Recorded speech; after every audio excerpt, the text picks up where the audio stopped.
Muak, itu satu kata yang paling pas buat menggambarkan isi kepala gue tiap kali buka media sosial hari ini. Kita hidup di era di mana kemasan sudah membunuh isi. Lihat aja sekeliling lo, semua orang sibuk memoles diri. Politisi sibuk pencitraan makan di warteg padahal mobilnya seharga APBD satu kabupaten. Influencer sibuk pamer kebahagiaan palsu demi endorsement. Bahkan tokoh agama pun sekarang banyak yang terjebak jadi budak algoritma.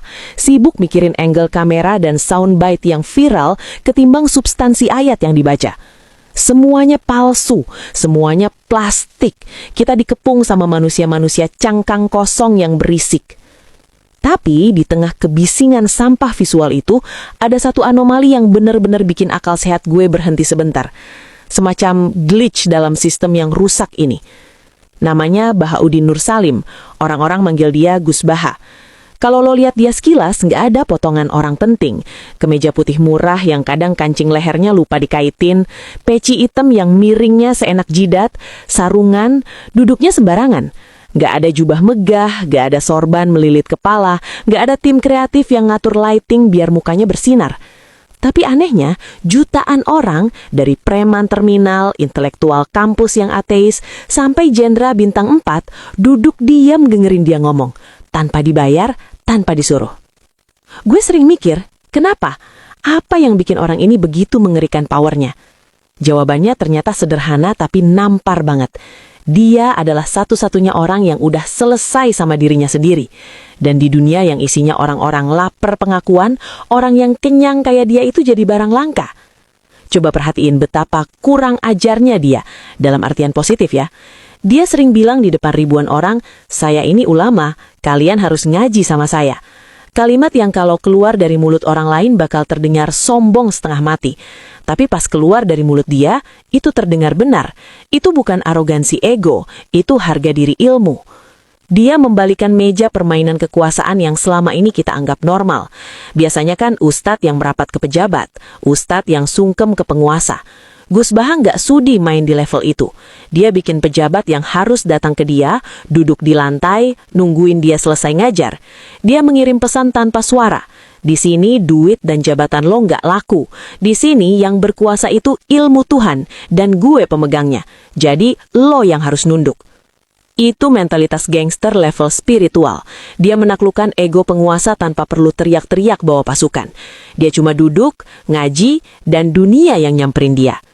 Dan buat bajingan-bajingan tengik kayak kita yang hidup di jalanan yang dosanya udah numpuk setinggi langit, Gus Baha itu kayak oase. Dia nggak jualan neraka, dia nggak nakut-nakutin kita yang udah capek sama hidup. Dia justru datang bawa logika yang bikin kita mikir, anjir, ternyata Tuhan itu asik ya. Dia bilang tidur itu ibadah kalau tujuannya menghindari maksiat. Dia bilang ngopi dan guyon itu ibadah kalau itu bikin hati lo ridho sama takdir Tuhan. Dia nurunin standar kesolehan yang selama ini ketinggian, biar tangan-tangan kotor kita bisa ngegapai Tuhan lagi. Dia nggak ngehakimi pendosa, dia justru ngajarin kita cara nego sama Tuhan pakai logika cerdas. Itu jenius, itu street smart. Dia paham psikologi manusia yang udah lelah dihakimi. Tapi yang paling bikin gue merinding sebenarnya bukan ilmunya, tapi ketidakpeduliannya. Kita semua ini kan budak validasi. Kita posting status nungguin like. Kita kerja keras biar dipuji bos. Kita beli barang biar dipuji tetangga. Kita semua pengemis perhatian. Gus Baha, dia beneran bodoh amat. Dia nggak punya Instagram, awalnya. Dia nolak diundang ke acara-acara besar kalau nggak srek. Dia nggak peduli orang suka atau benci sama omongannya. Sikap gue nggak butuh elo yang dia punya itu murni, bukan gimmick. Dan itulah kenapa dia jadi magnet. Hukum alam itu lucu. Semakin lo ngejar dunia, dunia makin lari. Tapi begitu lo berani buang dunia kayak sampah, dunia malah ngejar-ngejar lo kayak anjing minta dipelihara. Gus Baha itu cermin retak buat kita semua. Pas kita lihat dia, kita nggak cuma lihat seorang ulama jenius. Kita sebenarnya lagi ditampar sama fakta bahwa selama ini kita hidup dalam penjara ekspektasi orang lain. Sementara dia duduk santai menikmati kebebasan yang hakiki di teras rumahnya yang sederhana. Kita sibuk ingin terlihat hebat. Dia sibuk menjadi hebat. Dan bedanya kawan, bagaikan langit dan sumur bor. Pertanyaannya sekarang cuma satu buat lo yang baca tulisan ini. Sanggup nggak lo punya mental sekuat itu? Sanggup nggak lo jadi orang yang sangat berkualitas sampai lo punya hak untuk melanggar semua aturan main dunia?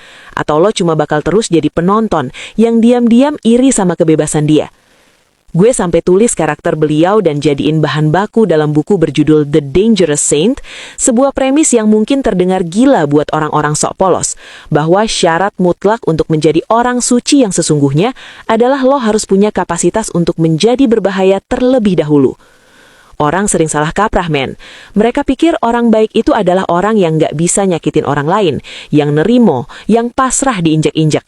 Salah besar, itu bukan orang baik, itu orang lemah. Itu kelinci. Kelinci nggak memakan serigala bukan karena dia bermoral tinggi atau menahan diri, tapi murni karena dia nggak mampu. Dia nggak punya pilihan lain selain jadi korban.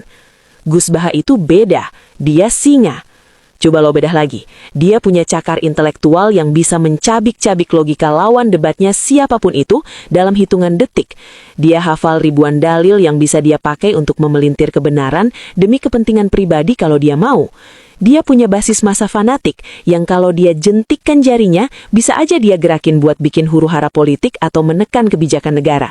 Dia punya akses ke lingkaran kekuasaan yang bisa bikin dia kaya raya 7 turunan tanpa harus kerja keras. Dia punya semua senjata itu.